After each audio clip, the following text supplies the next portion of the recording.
how to find your postcode in Pakistan. So let's see in this video. Before moving forward, make sure to like this video and subscribe our channel. So let's begin.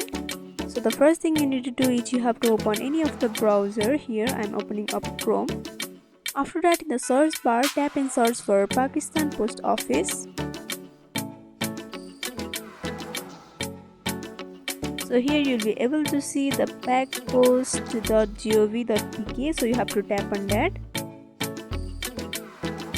So here when you zoom in, you'll be able to see the various options like home, about, mail services, express post, financial services, postcode, stamps, contact us and all. Since we are looking for postcode, you have to tap on postcode option.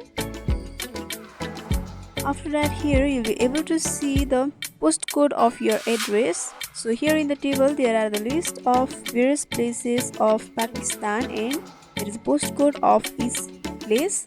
So from here you can scroll down to the place of where you want to see the postcode and see your postcode.